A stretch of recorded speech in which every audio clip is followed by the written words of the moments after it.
And it's like, okay, maybe these people need primaries, but do you need to do it on True Social so that everything that people see is like, look, he's fighting the Republicans. They're not like fighting the Democrats.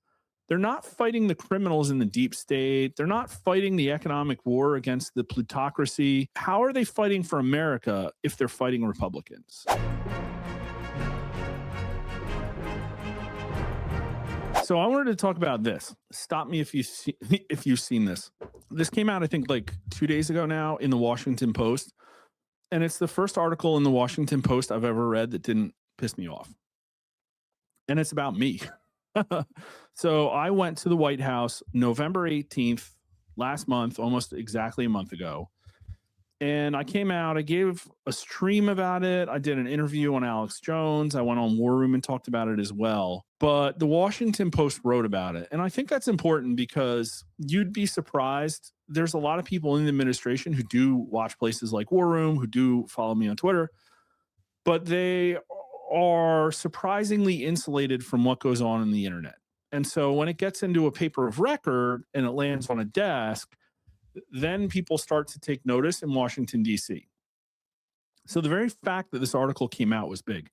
I mean, you have to believe me, I absolutely despise the Washington Post. I think they're basically like CIA establishment propaganda and probably like Chi-Coms or whoever, I don't know. But this particular reporter was really nice to me and actually seemed to want to help America and just wanted to get the story out. And so it's really weird because I'm used to dealing with like the Philip Bumps of the world, and that guy's, I think he's gone though. I think he got fired.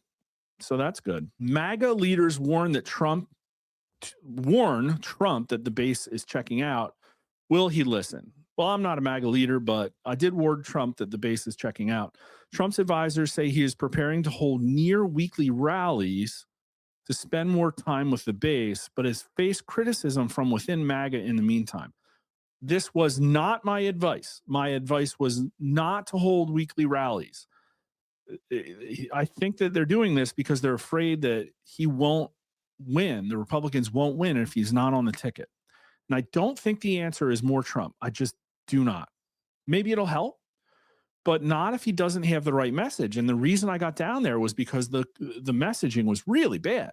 Trump was fighting interviewers about affordability being a hoax and telling Laura Ingraham how great H-1Bs are, and then saying that, no, we can't let the colleges shut down because we really need our 600,000 Chi-Com students. Like that's the kind of stuff that was going on.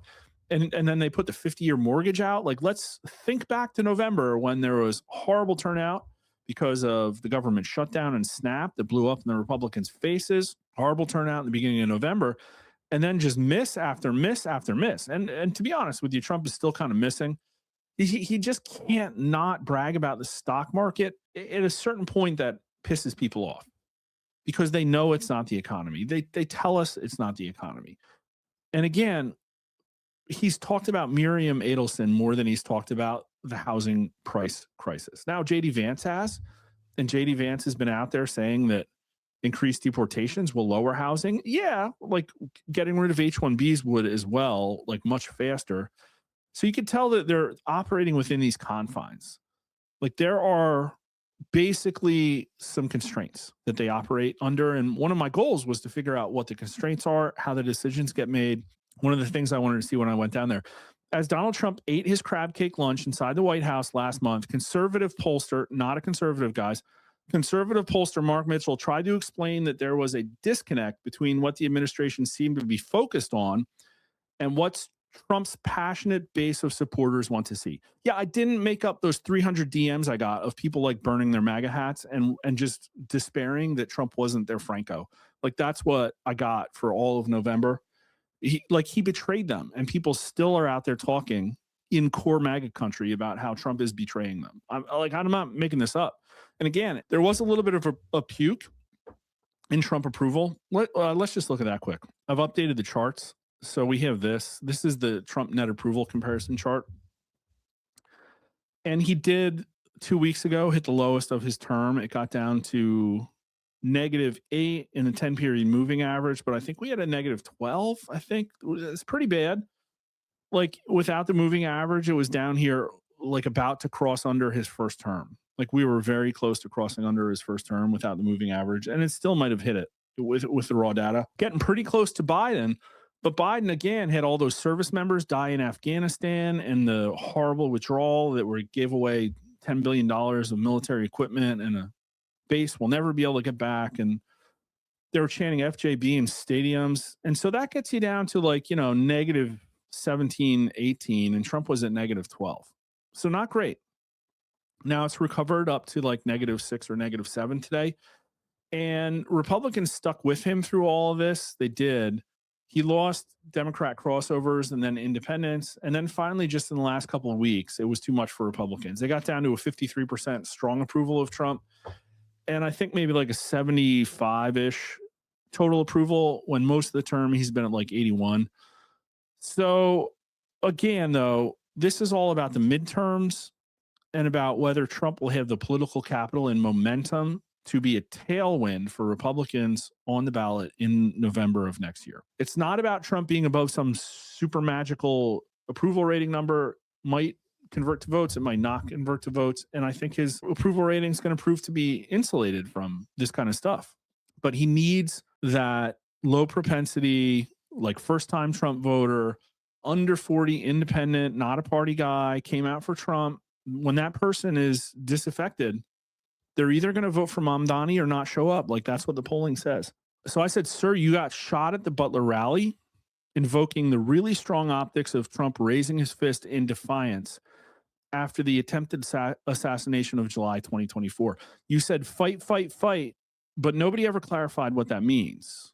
And right now you're fighting Marjorie Taylor Greene and not actually fighting for Americans. And this was true. This was very true at the time. He was rolling Massey and John Thune. He was lashing out at John Thune over the nuclear option, and he was calling Marjorie Taylor Greene a traitor and promising people primaries. And it's like, okay, maybe these people need primaries, but do you need to do it on Truth Social so that everything that people see is like, look, he's fighting the Republicans. They're not like fighting the Democrats. They're not fighting the criminals in the deep state. They're not fighting the economic war against the plutocracy. How are they fighting for America if they're fighting Republicans? It seems dysfunctional when you frame it like that, does it not?